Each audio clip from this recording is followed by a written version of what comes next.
This episode of Sideline Warning is brought to you by Roosport, makers of the original magnetic running pouch. Whether you're biking, running, hiking, or even traveling, the Roosport clips to your waistband with magnets for an easy, convenient way to carry what you need without the bulk of belts or bags.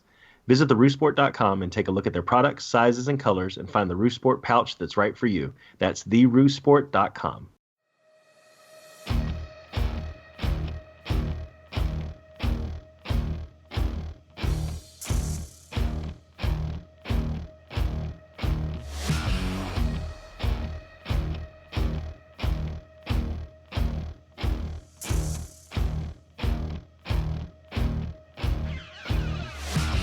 Ladies and gentlemen, this is Sideline Warning, the show where sports takes are sure to go way too far into the field. Here to recap this week's biggest and best sports stories are your hosts, Dave Adams, Ben Foster, and Adam Russell.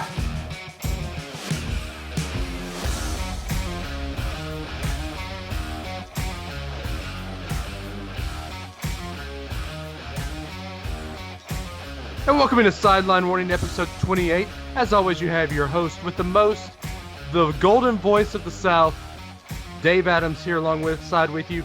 And I'm going to bring in our other esteemed co-host all the way from Birmingham, Alabama, in his laundry-ridden couch, Ben Foster. You have all your laundry behind you there, sir? Dave, I don't critique what's in your room. Like, why have you got to critique my laundry couch? Well, because wasn't those shirts there last time we recorded? I've got a little folding to do. I've got some folding to do, but I've got lots of clean laundry. That's the good news. Is all your clean laundry in your living room or in the laundry room itself? Maybe. Or Okay. Well, this conversation is going nowhere. So let's go ahead and bring in the other co-host, if he can keep a straight face, because I think Adam is cracking up on us. From the House of Mouse, Orlando, Florida, St. Cloud, Florida, Kissimmee, Celebration, Lake Buena Vista. Which one am I missing, Adam? You hit the whole region. I think that's good. I'm actually doing the podcast and ironing at the same time, so my apologies if the steam starts to get mixed in with our voices. Look, I'm running on little sleep here because we just got back from Atlanta last night. I went and watched the Braves game. As y'all saw in the Facebook fan group, I was at the first game of the Braves-Mets that kind of had that 30-minute rain delay, and it was my daughter's first game to go to. It was a fun time there at SunTrust Park, but I'm running on kind of fumes here. Dave, was this your first game at SunTrust? This was my first time at SunTrust Park. I was happy to go see the new stadium. It was a nice-ish stadium. Did it meet your expectations? No, no, it didn't. The park itself is cool. So what Atlanta did right, or what the Braves organization did right, is they put it in an area that's easy to get in and out. So traffic at Turner was impossible. Once the game was over, you were stuck in traffic for what seemed like an eternity. They did a good job with the traffic flow there at SunTrust. I really thought traffic was going to be a huge problem at this new location, but it actually does work pretty well. I went to 2 games last year, and I've been pretty surprised how well the traffic flows. Yeah, I was lucky enough that we bought our parking passes before we went to the game, so we were actually parked in the red deck, which was basically I park, get in an elevator, and I'm right there at the Battery. So it was $15, and you basically have VIP parking. So it was very well done with the parking aspect. As for the area surrounding the ballpark, the Battery was incredible. I made the comment to you, Adam, earlier that it was like Disney Springs for baseball. They had all great shops, great food, great atmosphere that made you get ready and feel ready to get into the baseball game. But then when you get into the stadium, it's basically Turner Field 2.0, y'all. So there were no, like you hear about Seattle and how they sell crickets and things like that at the concession stands. Were there any crazy food offerings or anything, or just pretty much normal fare? Well, they had the outlandish food there at Turner Field. But it has the same thing. They had the pizza burger, which was I did not order this, so don't don't get anything in your head. It was a burger pound patty stuck between two personal pan pizzas. That sounds horrendous. Yeah, yes, but they had that at Turner Field. So right, they had that at Turner Field, so it wasn't that great. What I was upset about is at Turner Field we used to always sit in the club level, which was basically your normal seats. But then when you get warm, you can walk into an air-conditioned area. They have a bathroom in there. Basically, it's a good thing for families. They don't have that at SunTrust Park. What they have is the Xfinity Lounge there, I guess, on the 300 levels, which is where we sit. You can go in there. They have TVs, so you don't miss the game. It's air-conditioned, nice little bathroom, but I think a max of 150 people. If you have a big, huge game, that place can get pretty crowded. They also don't have the Sky Zone like they used to have where kids can go run the bases or run the base path. They have a cool little kids area, but it's expensive for the kids to do. They have a zip line. It's $5 to go down the zip line. I'm sorry, I'm not going to do that. Hey, I'm from Orlando. That's not a lot of money. Wait, you pay 15 for parking, but you won't pay $5 for a zip line? No, pay $5 to go down a 30-foot zip line. Are you kidding me? And now, although there was a weight limit of 250 pounds, so I could have done it, and I thought about it, but I was this close to doing it. But then, I'm right there at that 250 mark. I don't know if I want to trust that zip line. Not for $5. Not a $5 zip line. Right. Now, if it was a Disney zip line, I think it's been tested well enough. But I don't know if Atlanta's been tested well enough. But I'll tell you, it was cool doing the tour. I did the tour with my daughter, as y'all saw on the Instagram feed, the day before the game. It was cool. She had a great time. She got to sit in where in fact, the seat she was sitting in, the press box, was the MLB.com writer's seat. And so she got a good view of it. I got to see where all the quote-unquote magic is made for not TBS, Fox Sports. I got to sit in the dugout. They wouldn't let me go in the clubhouse for some reason. I kind of wanted to do that. But I got to call the bullpen. You pick up the phone, you hear it ringing on the other side. I got to sit in the Coors Light below the chop. So that fence area where the quote unquote failure plays. The Markakis seats. The Markakis seats, yes, where Amanda actually wanted to go sit there because she said, I want to go look at the players' booties. But I said, no, honey, no, you can't do that. Those tickets are like $150 a seat. More than I needed to know. Well, you know what women say about baseball. So, but yeah, I don't know. Ben, you've been a couple times. Do you think I'm off on the Turner Field 2.0? I do. I don't think it's anything like Turner Field, and I'm not a fan of SunTrust Park. I am a fan of Turner Field. I wish the Braves had figured out a way to make some improvements there and keep playing at Turner Field. To me, SunTrust Park is just a little too slick, a little too corporate. I don't like the Battery. I kind of feel like I'm going to like an outdoor mall right before I go to a baseball game. The stadium does not open as early as it used to when it was Turner Field. 2 hours before first pitch. It used to open about 3.5 hours before the first pitch, so you could actually kind of get in there and see some of batting practice, which is something I loved. They don't want to open the stadium early because they want you in the shopping mall area spending money. That's too slick for me. I want to go watch batting practice. I'm here for baseball. I'm not here to go shopping. So for me, like that kind of stuff just bothers me.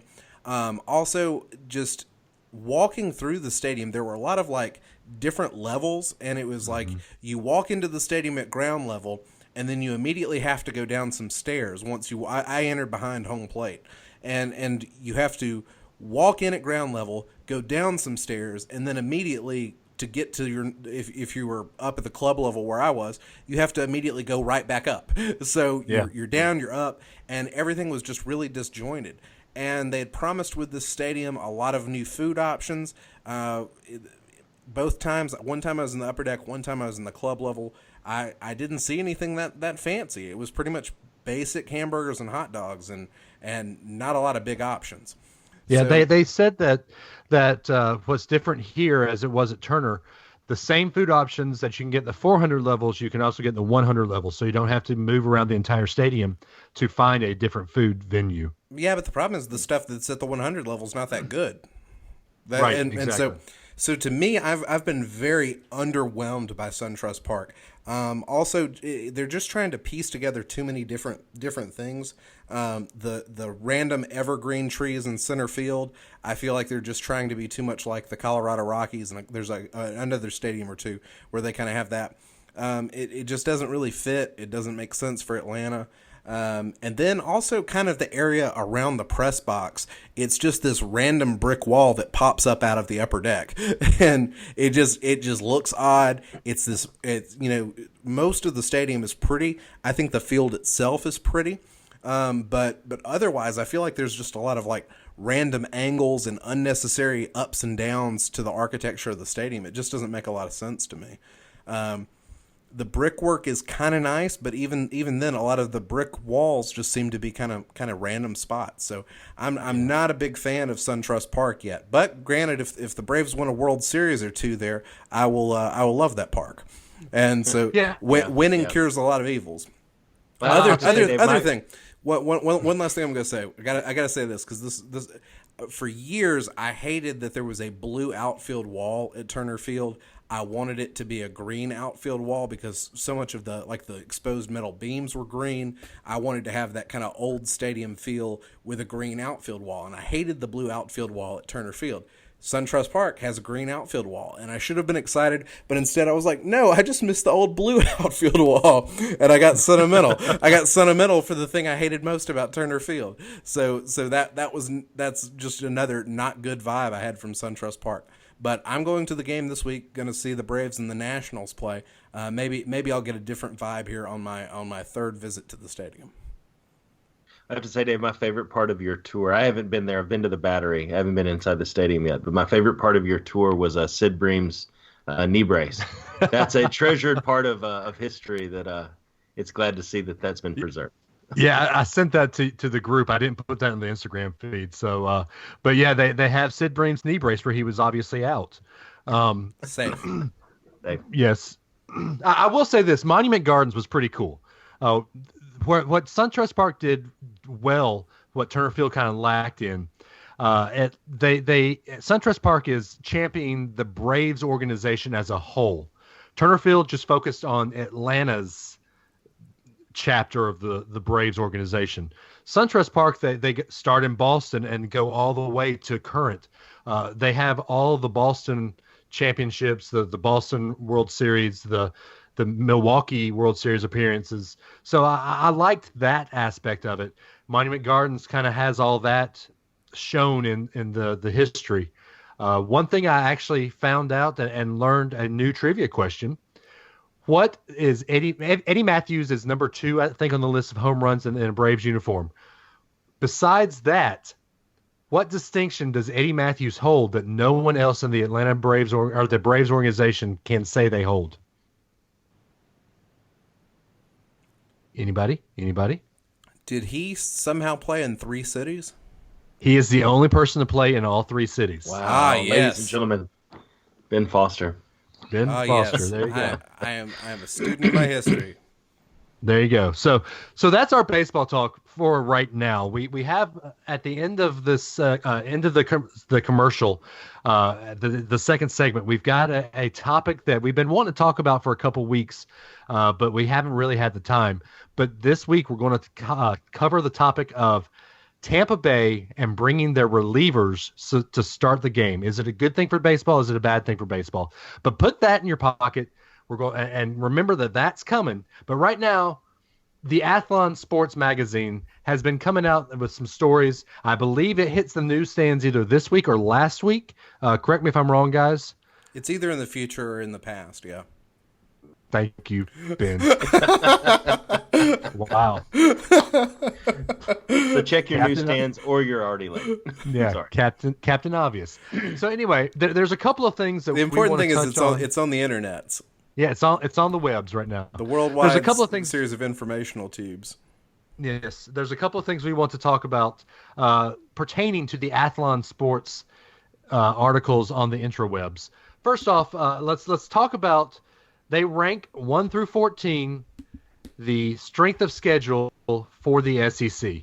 Do y'all care to take a guess who they have as number 1, and then we'll start at the bottom of the list and go up?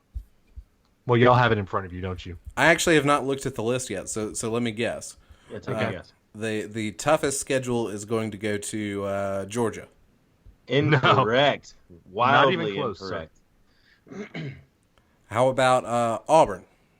No. Nope. A little closer, but not. I'll give you one more guess before we get into the number 14. How about the Tennessee Volunteers? Nope. Okay. So we're going to start at number 14. And on the list, I'm just going to talk about we're not going to go into why they say it, but we're just going to list it out. So number 14 is Vanderbilt with the easiest schedule in the SEC. Their non-conference is Middle Tennessee, Nevada, at Notre Dame, and then Tennessee State. Their home games are South Carolina, Florida, Tennessee. Their road games are Georgia, Kentucky, Missouri, and then they're at Arkansas, and they play Ole Miss at home. For non-conference, that's pretty abysmal. That may be the weakest schedule, but they may lose every game this season. Yeah, yeah, they probably do. And Ben, you said first Georgia was your number 1 strength of schedule? Yes, that's what I went with. Okay, so coming in at number 13, the Georgia Bulldogs. Kirby planned a rebuilding year. Good for him. Yeah, good for him. They have no away non-conference games, but their non-conference games are, of course, Georgia Tech, UMass, Middle Tennessee, and Austin Peay. Sounds like a UCF schedule. Right? There's the first dig of the week. Their home games for the East are Tennessee, Vanderbilt, and Florida, even though it's in Jacksonville. Their road games are South Carolina, Missouri, Kentucky, and their crossover games are, of course, Auburn at home, and they're at LSU. That seems pretty easy if you ask me. I almost guarantee they will be back in Atlanta. Their opponent that they will play back in Atlanta is number 12. It's already decided. Yeah, it is because that is the Alabama Crimson Tide. Right. Non-conference, of course, is Louisville in Orlando, which we talked to the Camping World Kickoff game media director last week, Mickey Boylan. If y'all want to go back and listen to episode 27, go back and listen to his explanation about the game and what the Florida Citrus Sports does, I guess, for the Orlando community. But go back and listen to episode 27 when you are done listening to episode 28. But so the non-conference, of course, is Louisville in Orlando, at home against Arkansas State, at home against Louisiana, and then also at home against the Citadel. Is Louisiana what used to be Louisiana Lafayette? I believe so. It's the Raging Cajuns. Yeah. Yes. They dropped the Lafayette. Yes, apparently they got the law out of there. They're too good for the city, and they're out for the whole state now. I gotcha. Yeah. So how much does this change, you guys think, if Lamar Jackson stays? Is that one game one of the reasons that it fell so much? I would think so, because if Lamar Jackson stays, that's a top 10 matchup. And I mean, as of right now, I think Alabama's a 35-point favorite?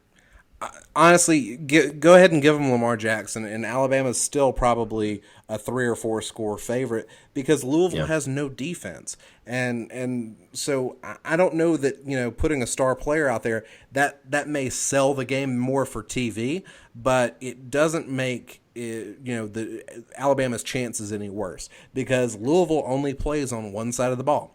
Bobby Petrino is only interested in offense, so I don't know that would make that big of a difference. I think Alabama would still have a pretty weak schedule if you're going to rank things the way Athlon is.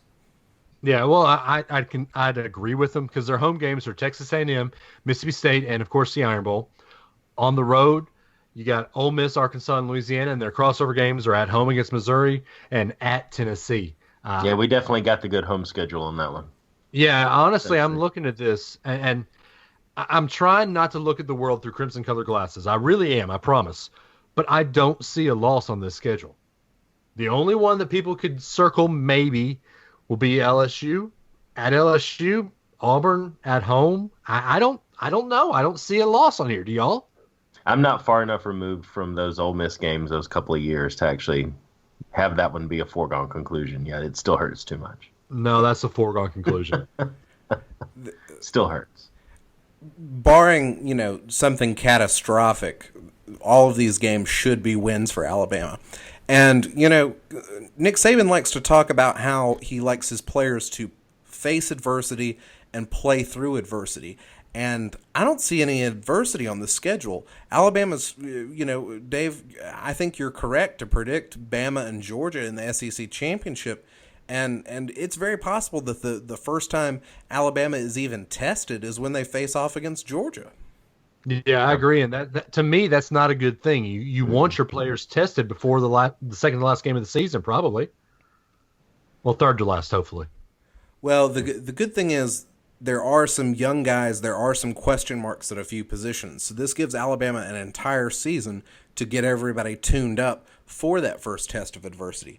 But you just don't want that adversity coming that late in the season. You want to be tested early and then have an opportunity to rebound from that and learn from that. And It looks like Alabama just won't be tested until the very end. No. And speaking of a team that won't be tested, the number 11 team on this list is Kentucky. Their non-conference is Central Michigan, Murray State, Middle Tennessee State again, and at Louisville. So kind of a carbon copy of Alabama. Their home games are South Carolina, Vanderbilt, Georgia, and Mississippi State. Their away games are Florida, Missouri, Tennessee, and Texas A&M. Kentucky's not going to factor into anything, so we can move on, I guess, right? I've just got a question. Are they ranking these based on how they relate to the team? Because this seems like an even easier schedule than what Alabama's got. But it may be more trouble for Kentucky. Yeah. So it's kind of like they're ranking based on what they think the team can do. Yeah, I think that's probably fair, but I think since Alabama has the Citadel in there, I think that probably brings Alabama that down drags a them down. notch. Okay, yeah, that's fair. So at number 10 on the list is South Carolina. They play Coastal Carolina, Marshall, Chattanooga, and then at Clemson, which I think that's why they're up a notch. Their home games are Georgia, Missouri, Tennessee, Texas A&M, and their road games are Vandy, Kentucky, Florida, and Ole Miss. I don't know how this one, when they've got their toughest games all at home, with the exception of Florida. I mean, maybe Clemson brings it up a little bit. I don't know how this one isn't lower. Yeah, well, Clemson really does bring everybody up. I mean, Clemson's probably going to be the number 2 team in the country. When you're playing at Death Valley, I'd almost put them higher than 10 because of that. A schedule to me that's even easier is number 9, Arkansas. At home against Eastern Illinois, on the road against Colorado State, at home against North Texas, and at home against Tulsa. Their SEC home games are Alabama, Ole Miss, LSU, and Vanderbilt. And their road games are Auburn, Texas A&M, in Arlington, Mississippi State, and Missouri. That seems pretty bland to me. So by that same factor then, Alabama, the rest of the teams up here, all of the other SEC West teams except for Alabama are 9 or higher. So does Alabama have the same Clemson effect then that it brings the West up? Because the most of the rest are all West teams. Yeah. Whether they're at home or away. Yeah. Who scheduled a game at Colorado State? Who did that? Some idiot athletic director. Arkansas did that. Yep. Arkansas is not ready for that altitude. I know you've got the Ozark Plateau, but that is not the Rocky Mountains. I'm going to go ahead and put this out there. Arkansas is going to drop that game. They're going to lose on the road at Colorado State, and that is not going to bode well for the rest of the season. Been coming out with a hot take already. There you go. Arkansas is doing a huge rebuild. They are not going to be ready. Colorado State actually plays decent football, and if they're at home in the Rocky Mountains at that altitude, Arkansas is not ready. Yeah. Well, the number 8 team on this list, number 8 schedule on this list, also plays Colorado State, but they play Colorado State in the swamp, the Florida Gators. They have Colorado State at home, Charleston Southern at home, Idaho at home, and then they go to Doak Campbell and they play Florida State. Their SEC home games are Kentucky, Missouri, South Carolina, and LSU, while they go on the road to play Tennessee, Vanderbilt, Mississippi State. And why are we still saying they go on the road to play Georgia when really it's in their home state? Well, it counts as a road game just because they're not wearing their home uniforms. That shouldn't count. It's a state of mind, Dave. Okay. No? Okay, No. How did they get up to 8th? They've got Charleston Southern and Idaho? Well, they have Florida State, though. Florida State, It's at Florida State, so I think that's what helped them. Yeah. I guess, Yeah. but I mean, if you're playing Idaho, didn't Idaho like almost get rid of their football program? Yes, they did. Here's the question. Can y'all name the mascot for Idaho? The Vandals. The Vandals. Okay. Thank you. Okay. The number 7 team We're on killing this the list. trivia today. We're halfway there, guys. Halfway with this list. Ole Miss. They play Texas Tech in Houston, Southern Illinois, Kent State, and Louisiana Monroe. All of those are basically home games. Even though Texas Tech is in Texas, they're considered the home team. Their SEC home games are Alabama, Auburn, Mississippi State, and South Carolina. They go on the road to play LSU, Arkansas, Texas A&M, and Vanderbilt. I'll tell you, so far, 7 through 14, none of these schedules have impressed me. And I think that it's something that Greg Sankey needs to address. Maybe we need to start scheduling some better out-of-conference games. Yeah. Maybe just a smidge. Yeah. All right, number 6 on this list is Missouri, and theirs isn't even any better. UT Martin, Wyoming, at Purdue, and Memphis. Okay, these are really tough matchups for Missouri. This isn't basketball. This isn't basketball, Ben. I'm talking about in football. They're gonna struggle against UT Martin. Missouri lost to Texas in their bowl game. Don't forget. That's true. Okay, SEC home games are Georgia, Kentucky, Vanderbilt, and Arkansas. They go on the road to play Alabama, South Carolina, Florida, and Tennessee. Number 5, Mississippi State, and this is even worse, guys. You ready? They're at home to play Stephen F. Austin. They go to Manhattan. Wait, Kansas. they're playing one guy? Yes. And they'll still lose. 11-on-1 hardly seems fair. They're going to Manhattan, Does Kansas. this guy to play Steven Kansas even know State. what he signed up for? I don't think so. They go to Manhattan to play Kansas State. They play Louisiana and La Tech at home. Their SEC home games are Auburn, Tennessee, Texas A&M, and Arkansas. And Florida. They are on the road against LSU, Alabama, Ole Miss, and Kentucky. Okay, I mean, what makes this tough? What makes this tough? I mean, Alabama, LSU on the road, I get. Alabama more than LSU. But I don't see anything there that says number 5 to me. No. Okay, now we're getting into some stuff. We're number 4, Tennessee. This is a tough-ish schedule. West Virginia, who has the number 1 quarterback in the country right now in Will Grier. Arguably. Please tell me they're playing West Virginia at a racetrack again. No, they're not. Oh, no more champions of life. Dang it. Yeah. Then they have their scrubs. ETSU. Wait a second. Is that a friend of the show, Ryan Street's alma mater? I think it is, isn't it? I believe so. So I'm Ryan, sorry, what school is that? A school, or is that the state? Is it the east part of Tennessee as a state? I think it's East Tennessee State. Oh, I didn't even know that was a school. Okay, well, hey. You thought they seceded from West Tennessee? It's like Franklin, right? Yeah. Yeah, that's it. So here's the question. If Ryan is listening to the show, and I'm going to make him listen to the show, I'm going to say he's talked about in the show. Ryan, if you're listening, I know you're a big Tennessee fan, but you're also a East Tennessee State alum. Who do you root for in this game? Answer us on Facebook, the Facebook group. Anyway, so you got East Tennessee State, UTEP, and Charlotte are your other non-conference games. They're again playing one person. Yeah, Charlotte. And a lady nonetheless. And a lady. Come on, Tennessee. But your SEC home games are Florida, Kentucky, Missouri, and Alabama. And your road games are Georgia, South Carolina, Vandy, and Auburn. I mean, so far that's the best schedule we've seen, guys, and that's horrible. That's terrible. Yeah, number 3 is Auburn, and oh my gosh. So they play in the Chick-fil-A Kickoff Classic against Washington, who is the best team in the Pac-12. But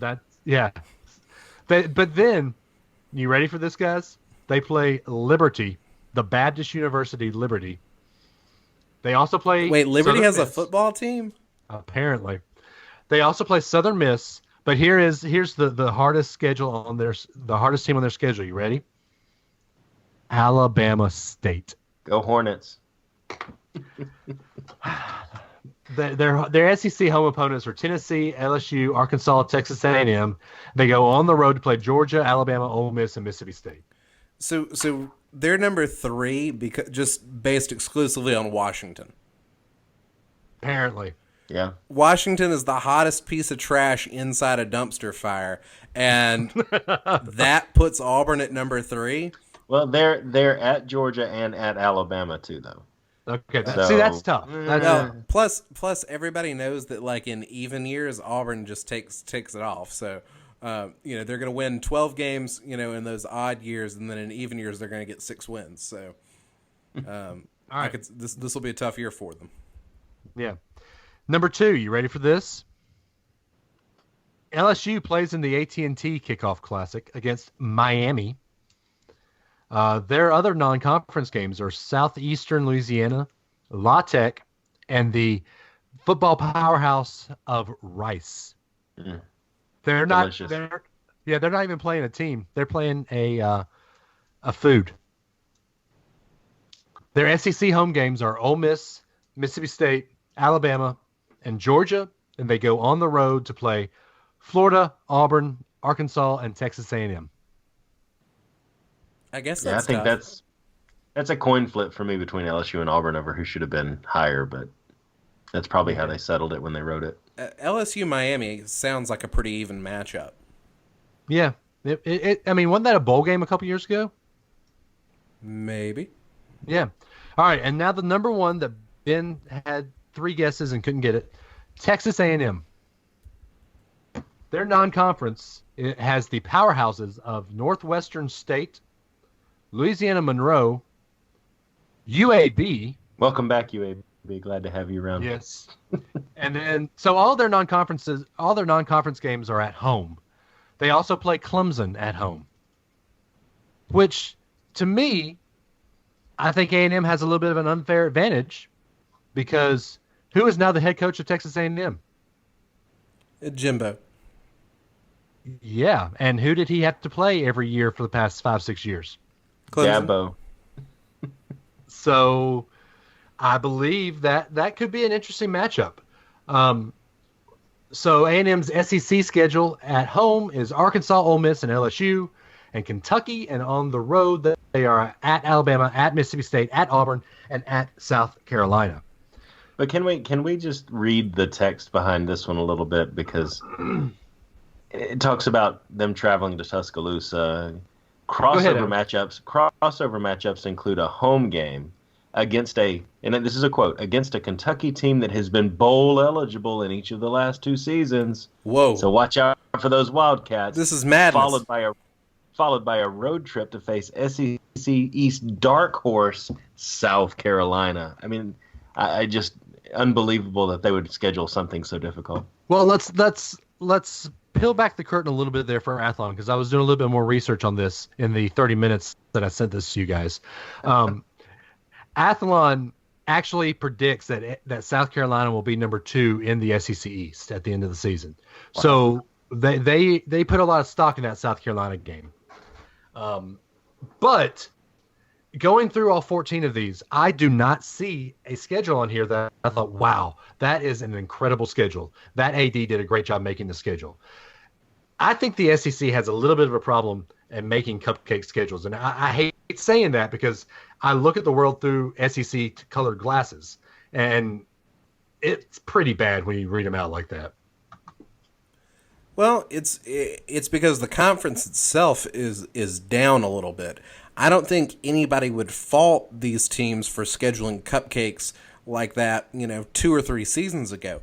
But all of the teams are down right now. A lot of the teams have coaches that are within their first or second year, and so a lot of the teams just don't seem that formidable. But, you make these schedules years and years in advance, and you're planning for a tough conference because the conference has been tough for the past decade. And so I think it's hard to know what to schedule. You want to have 2 or 3 cupcakes on there because you may need them just to be able to recuperate. The way Ole Miss and Mississippi State were going just 2 or 3 years ago, it looked like those were going to be huge challenges, and now those look like cupcake teams. So I think when you're making these schedules, you have to plan years in advance. It's hard to know what you're going to get.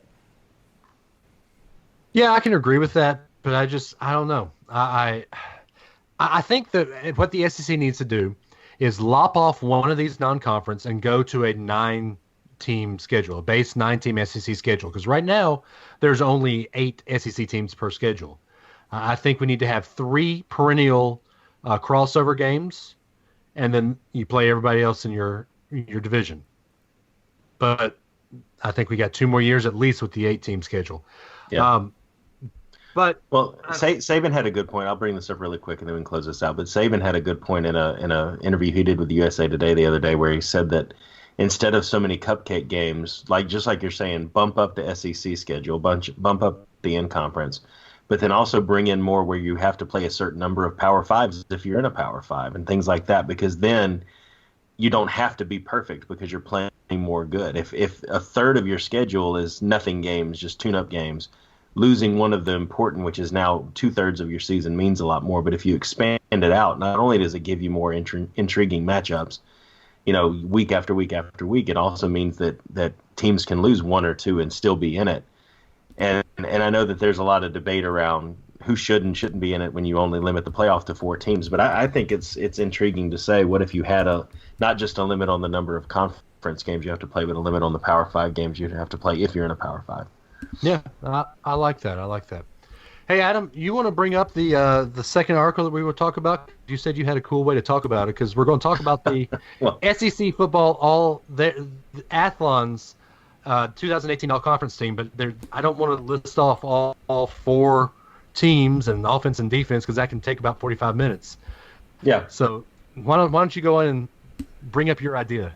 Well, I don't know if it'll end up panning out as good as it sounded in my head when I wrote it down on paper, but overall, they listed out first team, second team, third and fourth team offense, defense, and specialists for all the SEC teams for how they projected them to perform in 2018. I think there's some things that fall in line with what you'd expect. Like, Tua is the first team quarterback. Damian Harris is one of the first team running backs.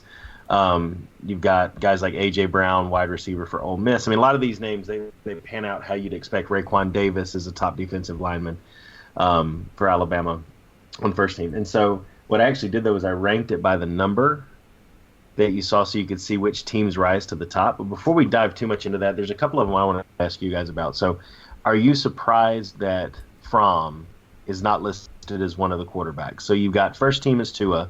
Second team is Drew Lock from Missouri. Third team is Stidham at Auburn, and fourth team is Fitzgerald at Mississippi State. Should Georgia have gotten some love in the quarterback category? Oh, definitely. But who would you lop off though? Stidham. Stidham's the only one that stands out to me that I consider lopping off. I would even put Drew Lock ahead of Tua right now. I'd put Nick Fitzgerald probably second team. And then Tua third team and Jake Fromm fourth team. Stidham we still don't know what Stidham can do. Yeah. So you'd almost put Stidham and Tua in the same category. They'd be based off more projections instead of right. Yeah. Okay. What do you mean you don't know what Stidham can do? You've seen as much out of Stidham as you have with Fromm. You've seen more out of Stidham than you have with Tua. See, I disagree. I think Stidham kind of held back a little bit last year. I think you're going to see a little bit more out of Stidham this year than you saw last year. But that's just me talking, because I think Auburn has a little bit more weapons than their wide receiver. This is an underachieved year for Auburn, so I don't think Stidham is going to look any better this year than he did last year. Okay. All right. Hot takes from Ben. There we go. And so in the wide receiver core, there's one Alabama wide receiver on there, Jerry Jeudy. You guys agree with that? That was my other individual position question for you guys. I think Jerry Jeudy is good. I don't think that he is Alabama's number one receiver. I honestly, I couldn't tell you who I think Alabama's number one receiver is right now, because I think Alabama has 5 or 6 receivers that can be their number one guy. But I guess Jerry Jeudy is a decent pick for them right now because that's kind of who we saw Tua throw to a lot when Tua was in the game. Yep.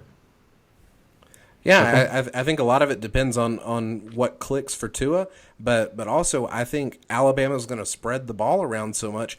I don't think it's going to be easy to identify the best receiver on the team because I think the ball's going to get distributed. You're going to have games where Jerry Jeudy looks like the best receiver, but then you're going to have other games where other guys step up and become the guy because Alabama's going to exploit good matchups.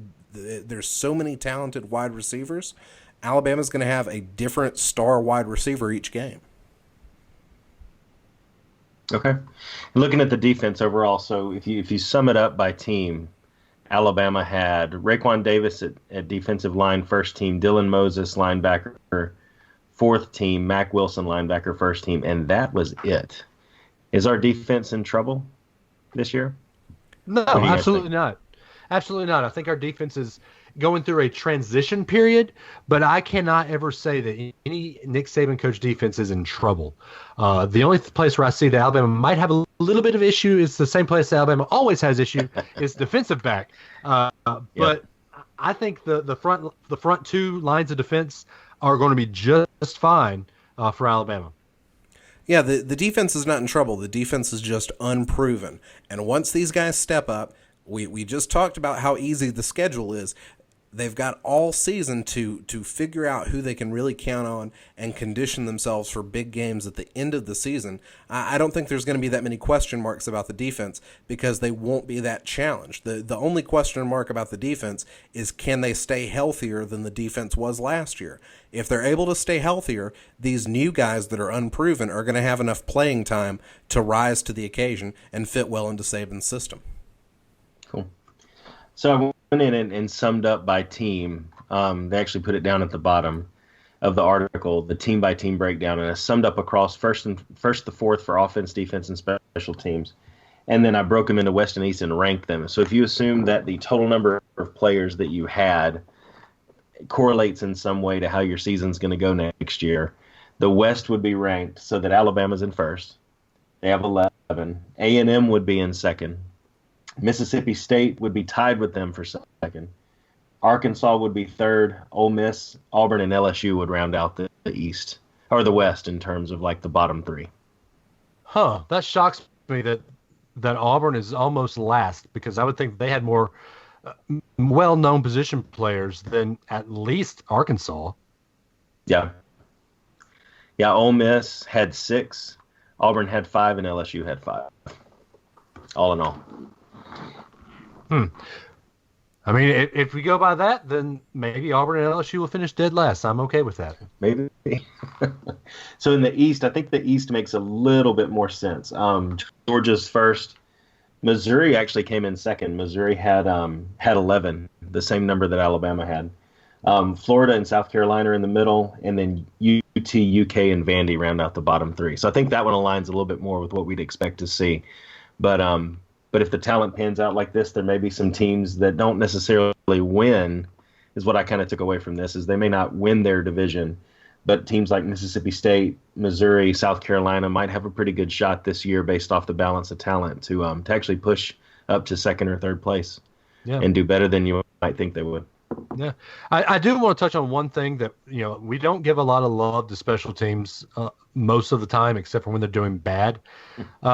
So scroll down. Let's look at the fourth team punter. Skylar DeLong. Right.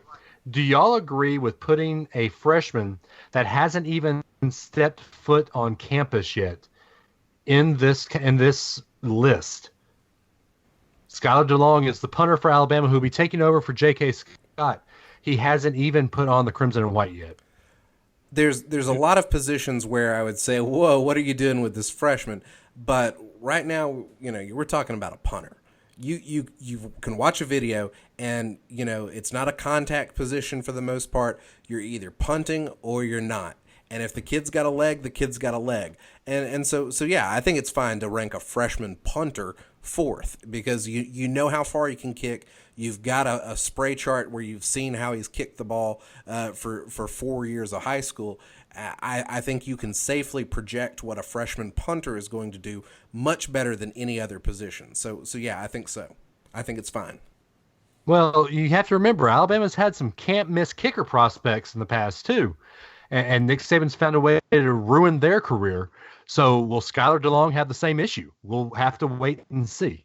He will be a total failure, I assure you. I think he will be a total failure.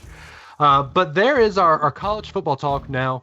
You've heard what Athlon has to say. You've heard what we think about Athlon and the SEC scheduling. So we're going to take a little break here. We're going to let you hear from our sponsors, Roo Sport Pouches. Have a nice Coke and a smile, and we'll see you on the other side here on Sideline Morning.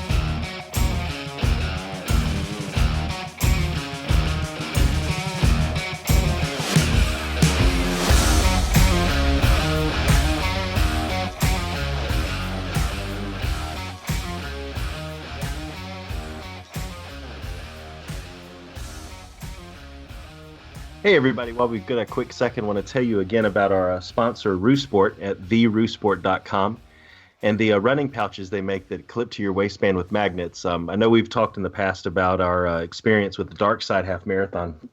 I'm actually training for my second half marathon with my new Roo Sport that I recently got, and I got to say, still love it. I'm able to really leave the house with just a pair of shoes, a Roo Sport, whatever I need to fit inside it, my house key, my phone, and just go. I don't have to worry about taking a belt. I don't have to worry about anything being uncomfortable when I run. It holds what I need. It gets the job done, and it does it in a really comfortable way, which is not something you can say about a lot of running gear out there. And Dave, I know you recently got one. I don't know if you have any experiences you want to share. Actually, I have been training with it since I got it a couple of weeks ago. Just last weekend, I went on a good long run. I went in it, threw some gels in it, threw my phone in it, didn't even feel the pouch. The only reason I knew it was there is because I felt my phone on my hip. Didn't move. The magnets made it stay right there on my belt loop. And honestly, it's the best thing I've ever had because, like I said a couple weeks ago, when I first started running at them, you told me to go get one of those belts that have the water bottles and the little fanny pack looking thing up front. And it just rode up and down when I started running. I didn't like it. It didn't feel comfortable. But this Roo Sport pouch, it really is. It's the best thing you can take when you're running. Yeah, and we're about to actually go out to some theme parks coming up in the next week or two, and so I'm going to take it out for a spin in a theme park, something completely different than running. So we'll let you guys know how that goes after we have that experience. So visit theroosport.com and take a look at their products. They've got multiple colors, multiple sizes to fit all kinds of phones, and find the one that's right for you, and that's theroosport.com. Go visit their website, take a look at their product.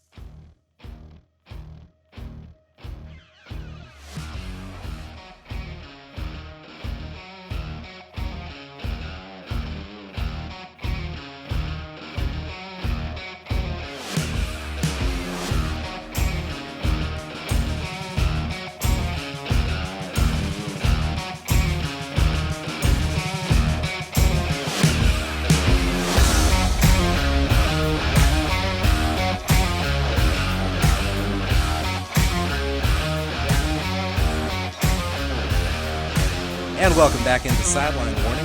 It's time for a little baseball talk. And guys, there's really one topic right now. It's the end of May. There's not too much exciting. A lot of the teams have kind of gotten their seasons sorted out. You've got a good idea for the trajectory of all the teams and where they stand in the standings. There's one thing I want to talk about, though, and it's a somewhat innovative idea. Some people think it's innovative, at least. And it's what the Tampa Bay Rays are doing and what a few other teams may actually be playing around with. And it's the idea of bringing guys out of the bullpen to start the game. Tampa Bay has done this for a number of starts now. The Mets were actually playing with the idea of doing it in their doubleheader on Memorial Day with the Braves. And it seems like this trend is increasing. And I think a lot of it started a couple of seasons ago with the Cleveland Indians bringing in different relievers at different times and key points in playoff games. So guys, is the use of the bullpen evolving, and how do you feel about it? It's evolving, definitely, but I'll be honest with you. I don't like it because, coming as a big Braves fan, I don't, the Braves have always had these great starting pitchers and okay bullpen. I don't know if I like the fact that the Braves would be thinking about maybe starting one of these bullpen guys who have blown the games in the last Well, half of the inning. I don't think the Braves are, but I think some of these other teams are suited for it. It's not going to be a rule. They're not going to require teams to do it. So the Braves are not a team that would be primed to do something like this. But some of these teams, like the Rays, they've got 2 really great starters. And then everything else kind of falls off after that. So they've got a pretty good closer. Why not bring him in, start every game, and get you a solid first inning so you can move on from there? Doesn't that work for Tampa Bay? Wouldn't that work for the Mets? Yeah, I would say, you want to, if you can get through the early part of the order early on in the game and give them some hard innings against somebody that can face them, maybe those early innings are worth more to a team like the Rays. It's like we were talking about bidding for home field advantage because it's more important for teams that can afford it. Maybe the Rays need the first 3 innings to go better than a normal team would because they just don't have the manpower to make it through 9 innings in a traditional fashion. I mean, I like it. Rays played the Angels. There was actually a quote from an article a few days ago about this same thing, how they were continuing to do it.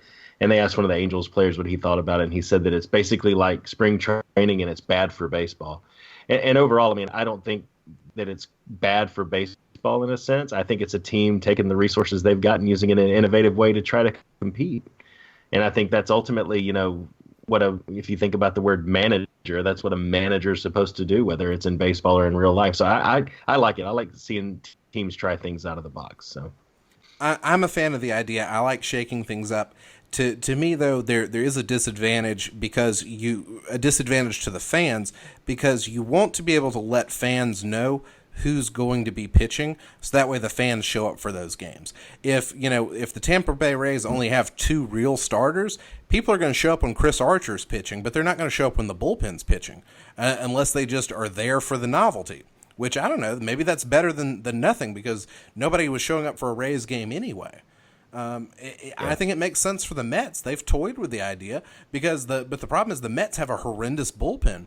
But if you play for the Mets right now, you're more likely to be hurt than you are to be actually healthy. It's like everybody on the Mets is plagued with injuries. So to me, if you got a team that's plagued by injuries, if you've got a team that just doesn't have 5 starters, I think it makes sense. And we said the Braves aren't suited for it, but back in the olden days there was the old rhyme, spawn and sane and then pray for rain for the Braves. There was a time, back decades and decades ago when the Braves had 2 reliable starters and not much after that.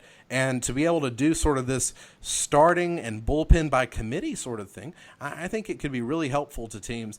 And if it starts working, if teams start winning by pitching their whole bullpen, you're going to see other teams do it.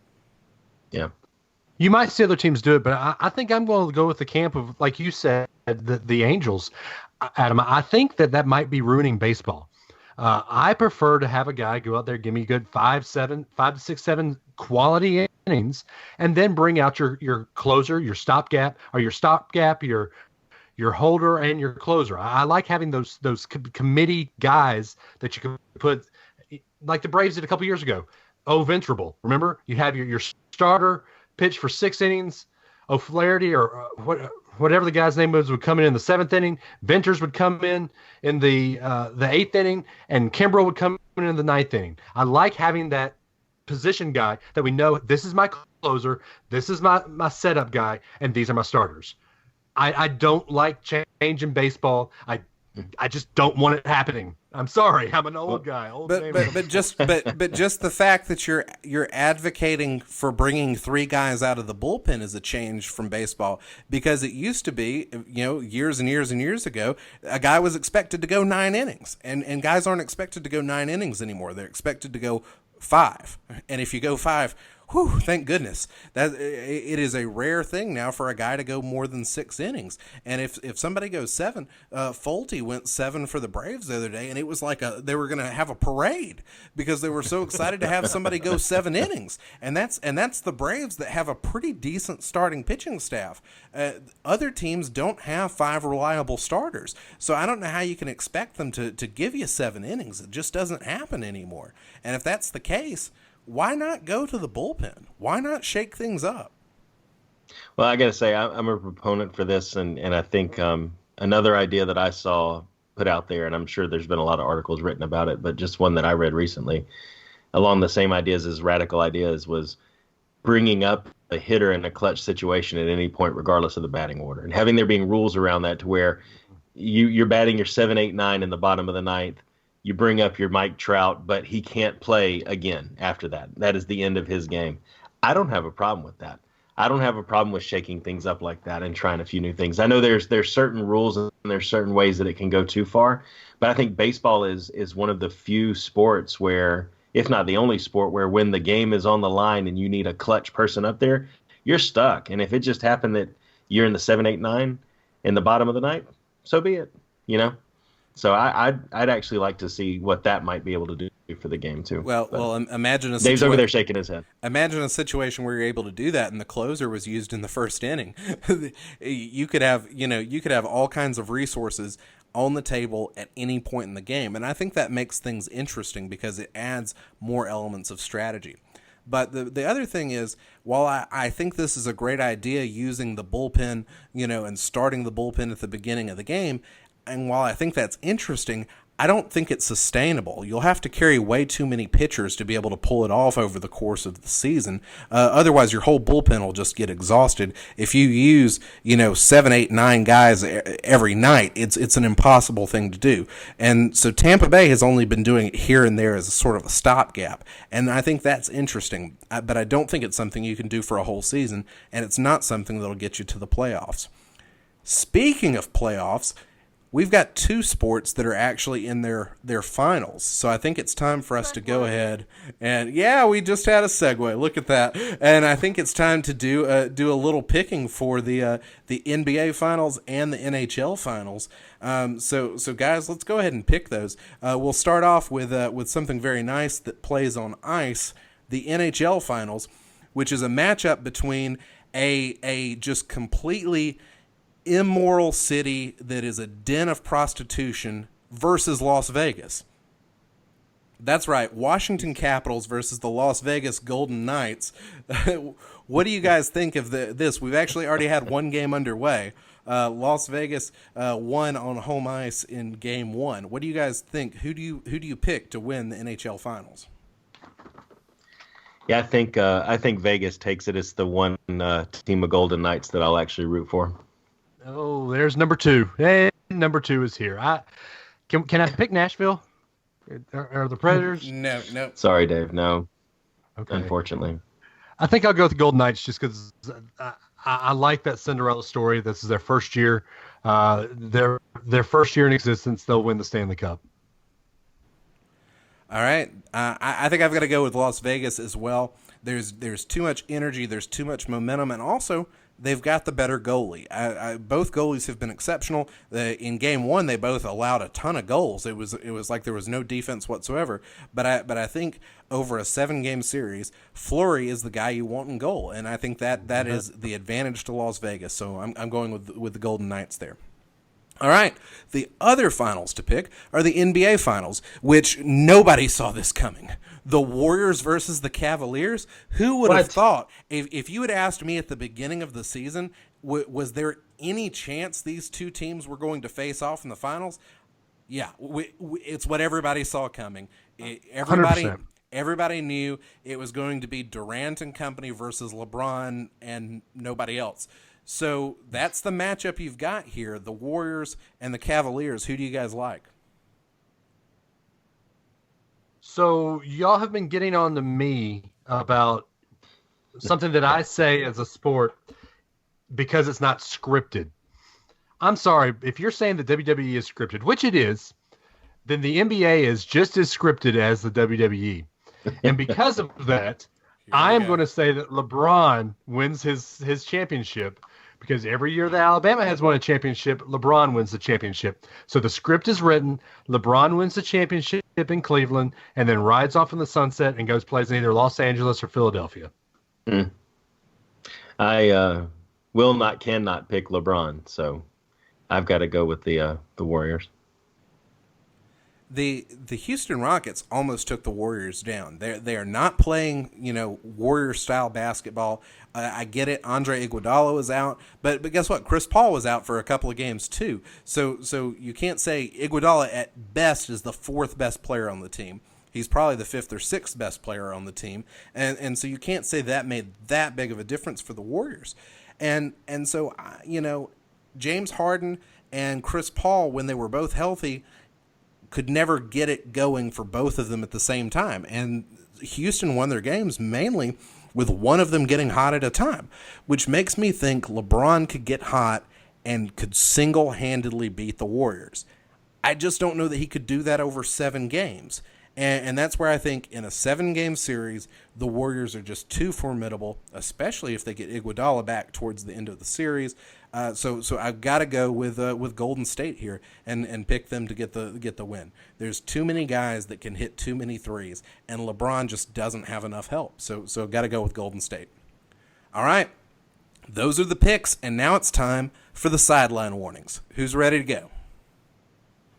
Adam, was that me? Sure. Yeah. So we've had a little off-air debate going about whether what's a real sport, what's not a real sport, and I had to give a shout out. Dave actually posted in the sideline warning of something that trying to get people to throw out ideas of something we should talk about or someone we should interview, and so I brought up Quidditch.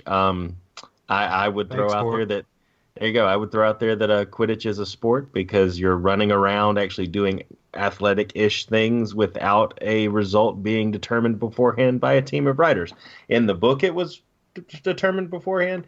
On the field, it's not. And, I mean, you even see UCF's Quidditch team actually made it to nationals this year. Alas, they did not win. Imagine that, because they usually have such a good winning tradition at that school. But the nearly headless Knights, the nearly headless Knights, and that's a little pun there, did not unfortunately win the whole thing, but I argue as my sideline warning that Quidditch is, be it intramural, it is a sport. There you go. That's going to be a topic we're going to have to talk about in this winter wasteland of sports. Dave's viewing. Yeah, guys, come on. If you're going to say that Quidditch is a sport, a quote-unquote sport made up by a fictional writer because a wizard can fly on a broom. Okay, it was not made up by a fictional writer. The writer is real. J.K. Rowling is a real person. I'm sorry, I couldn't help. We'll have to talk about that in the coming weeks. It's Quidditch a sport. Dave would like to debate whether J.K. Rowling is a person. Oh, I'm sorry. Dave, do you have a sideline warning? I do. And as I'm speaking, as we're looking at this, the Braves have just walked off on the Mets. So this leads in perfectly to my sideline warning. If you're going to go to a Braves game, if you're a Braves fan, don't turn the TV off. I don't care if they're down 8-0. I don't care if they're down 12-0. These Braves are going to find a way to win. So if you're a Braves fan, endure the bad because good will come in the 9th inning. We're not the Indians from Major League. We won't blow it in the 9th. We'll save ourselves in the 9th. Go Braves. Chop on. This has been an incredible ride so far. It's a 9-inning game. You gotta stay for all 9.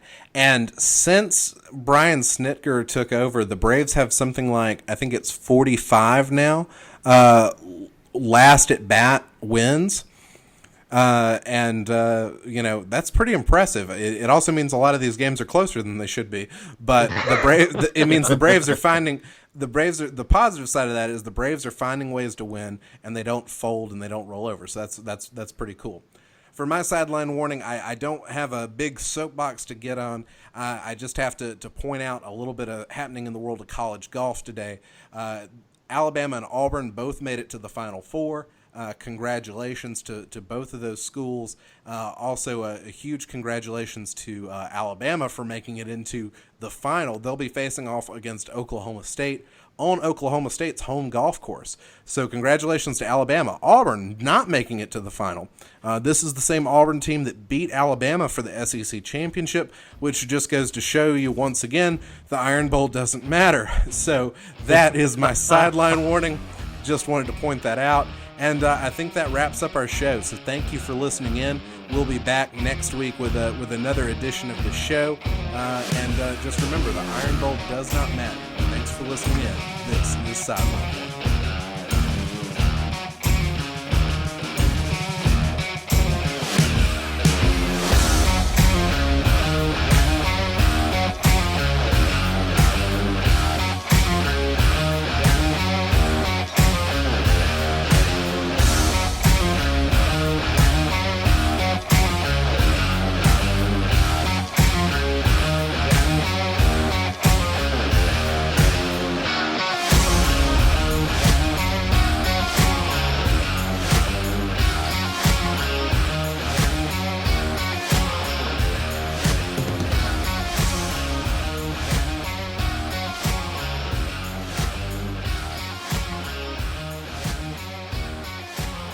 Adam, talk for me for a second.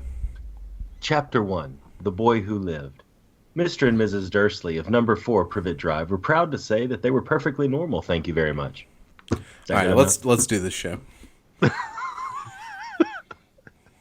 Please tell me you had Harry Potter pulled up. I did. Okay. I really thought you had it memorized.